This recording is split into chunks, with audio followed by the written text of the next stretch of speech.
মান্নাদার বিখ্যাত কফি হাউজের আড্ডাটা আজ আর নেই। যে কফি হাউজ নিয়ে গান ছিল, সেই গানের স্রোত ধরে আজকে সেই কফি হাউজেই এসেছি। আমি এখন কফি হাউজে বসে আছি, ইন্ডিয়ান কফি হাউজ ক্যালকাটাতে, সুইমিং পুলের পাশে বা ক্যালকাটা ইউনিভার্সিটির পাশে আছে এই কফি।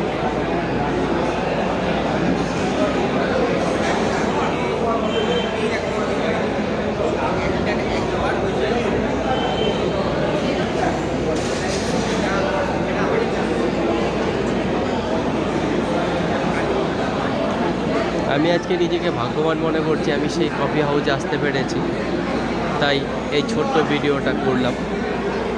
কফি হাউসে এসে সত্যি মনটা জুড়িয়ে গেল, কেননা এখানে প্রচুর আড্ডা। যেমন বয়স্কদের একটা আড্ডা আছে, স্টুডেন্টের একটা আড্ডা আছে, বন্ধু এবং বান্ধবীদের সঙ্গে নিয়েও একটা আছে আড্ডা। আমি তো শিলিগুড়ির থেকে এসেছি, আমি বাইরের থেকে এসেছি, আমি যদিও একাই আছি আজকে, আমার সাথে 2-3 জন বন্ধু সর্বদাই আসে, মার্কেটিংয়ে আসি, আমরা চলে যাই। আজকে আমি একা এসেছি, কেউ আসিনি।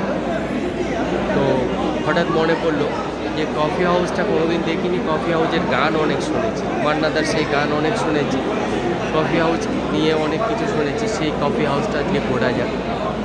তাই মান্নাদার সেই কফি হাউসের আড্ডাটার গানের স্রোত ধরে আমি আজকে কফি হাউসে এসেছি। আসার পরে কফি হাউসের যেই সৌন্দর্যটা উপভোগ করছি, আপনারাও দেখুন আমার সাথে সাথে। এই কফি হাউসের ঐতিহ্য ব্রিটিশ আমল থেকেই, যদিও এত বছরের মধ্যে প্রথম আমি আসতে পেরেছি। ইনি হচ্ছে কফি হাউসের শেফ, ইনি আমাকে এখন কফি দিচ্ছেন। এনাদের ড্রেস টেস এত ভালো লাগে, এনাদের আত্মীয়তা এত ভালো লাগে যে বলা যায় না, সত্যি দেখার মতো। আমি এই জন্যই ভিডিওটা করছি, আমার সাথে যেন আমার বন্ধুরাও দেখতে পারে। দেশ দুনিয়ায় যেখানেই থাকুক না কেন, আপনারা আসেন এই কফি হাউসে, একবার এই কফি হাউসের আড্ডাটা উপভোগ করে যান। কফি হাউস থেকে কিছু খেয়ে আপনার রসনা তৃপ্তি করে যান, সত্যি ভালো লাগবে। বেঙ্গলের বুকে, কলকাতার বুকে এই ধরনের একটা আড্ডাস্থল আছে, যেখানে আসলে আপনি অনেক শান্তি পাবেন বা আপনি আপনার মন জোড়াতে পারেন। দেখুন পিছনে একজন বয়স্ক কাকা বসে আছেন, ইনি একাই আছেন, ইনি আশেপাশে কোনো জায়গায় বাড়ি হবে হয়তো। যাই হোক, ইনি হয়তো আমি যেরকম আজকে একা এসেছি, আজকে প্রথমবার, ইনি হয়তো প্রায় আসেন এখানে। বাট ইনারা দেখুন, এনারা একটা 2জন বয়স্ক কাকু, বেশ ভালো লাগছে। যে সিগারেট তো সচরাচর খুব একটা জায়গায় দেখা যায় না, কিন্তু এটা সিগারেট খাওয়ার পক্ষে কোনো বিধি নিষেধ নেই। ইনারা অবাধে সিগারেট খেতে পারেন, যেহেতু ওনারা ধূমপান ভালোবাসেন।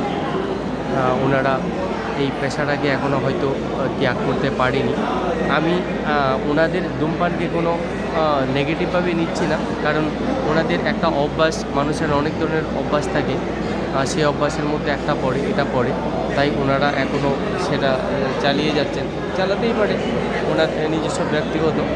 তারপরে আপনাদেরকে বলছি, দেখুন এই সেই কফি হাউস, আমি নিচের তলায় বসে আছি, নিচের তলায় যেরকম প্রচুর লোক আছে, ঠিক সেম উপরের একটা তলা আছে, দেখুন আপনারা, এখানেও প্রচুর লোকজন আছে। এই যে আপনারা কালো বিটটা দেখতে পাচ্ছেন, তার ভিতরে চেয়ার টেবিল লাগানো আছে, দেখুন ফ্যানগুলো চলছে, তাতেই বুঝতে পারবেন যে উপরে অনেক লোকজন আছে। এটা হচ্ছে ফার্স্ট ফ্লোর। এই ফার্স্ট ফ্লোরের মধ্যে চারিদিকে বেশ সুন্দর করে সাজানো আছে আড্ডার জায়গার জন্য। বন্ধুদের বলছি, আপনারাও আসুন, ঘুরে যান কফি হাউজে আড্ডাটাও দিয়ে যান।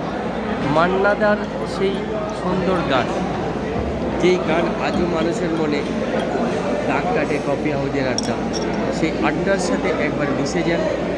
জীবনে মনে করবেন যে আমি সত্যি কিছু একটা পেয়েছি। আমি ধন্যবাদ জানাই মান্নাদার গানকে, সম্মান জানাই মান্নাদাকে। আমি ধন্যবাদ জানাই এই কফি হাউসকে, যারা মানুষের জন্য সুন্দর এই ধরনের একটা ব্যবস্থা করেছে। এখানে শুধু কফি বলে না, এখানে আমি আপনাদের মেনু কার্ড দেখাচ্ছি। এই সেই মেনু কার্ড দেখুন, এখানে কফির সাথে সাথে আপনারা এগুলোও পাবেন। আপনারা যদি কেউ স্ক্রিনশট নিতে চান, নিতে পারেন। কফি, চা, ফিশ ফ্রাই থেকে শুরু করে সব কিছুই আছে।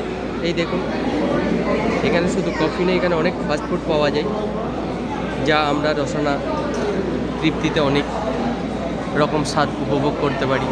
আমি সবাইকে বলছি আসুন কফি হাউসে ঘুরে যান, কফি হাউসে আড্ডা দিয়ে যান, কফি হাউসের আড্ডার উপভোগ করে। ধন্যবাদ কফি হাউস, নমস্কার, প্রণাম জানাই মাতা।